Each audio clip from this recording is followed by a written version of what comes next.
So, are you struggling to gain a little bit of extra speed in the golf swing? And the harder you try, the worse it gets. Well, I've got a little drill for you that we use all the time, and it gives our clients extra speed effortlessly. So come on, let's go do it.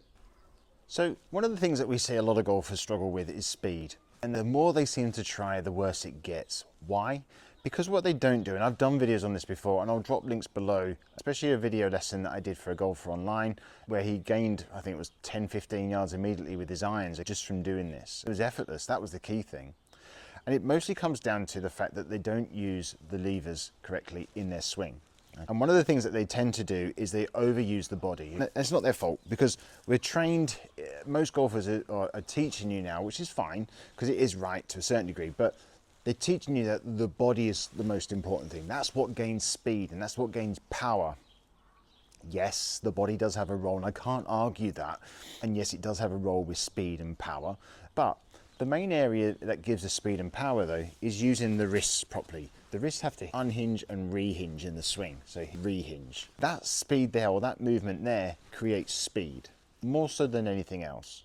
People are worried about doing it, though, because they're worried about using the hands. I think, oh gosh, no, we're told to take the hands out of it. If you use the hands correctly, you can't use them enough, all right? So what we've got to try and do for you is get you utilizing your wrists again properly and gaining speed. All right, and so what we see with golfers is, because they don't use the wrist correctly, they're standing there and they're trying to, with their body, they're trying to really lunge at it and like this, and they create no speed. And the more they try to spin and turn their body, the slower they get, because they're putting so much effort into it and they're getting no reward. So what we're going to try and do, there's a drill that we do, and we call it L to L.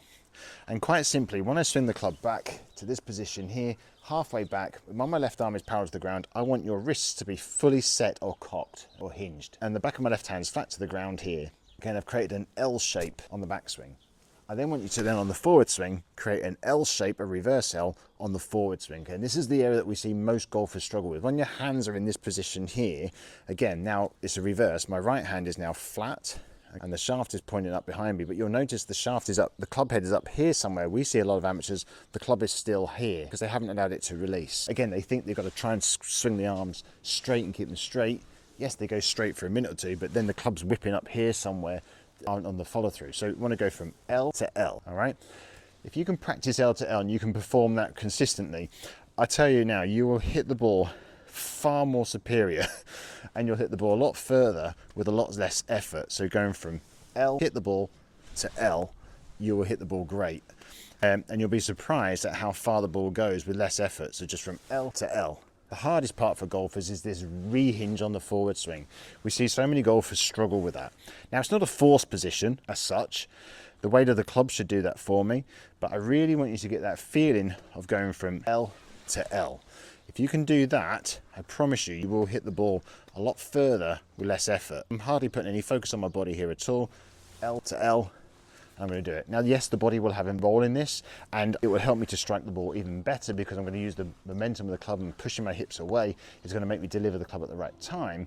But work on L to L is really the key.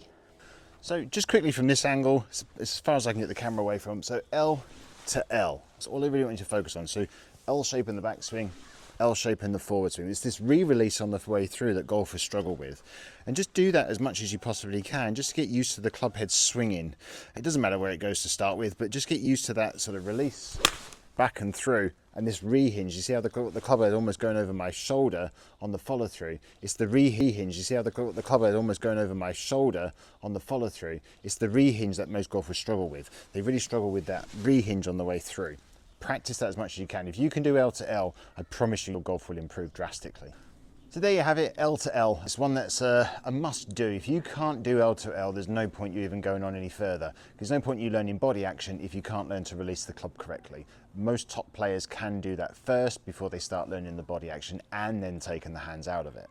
Anyway, thank you for watching. I really appreciate it. If you like this, I've got more videos in my channel. Please go and check it out. If you subscribe and like these videos, it really helps me out as well. If you subscribe and hit the notification bell, you get notified when I post one every week. Anyway, thanks for watching, and I'll catch you next week.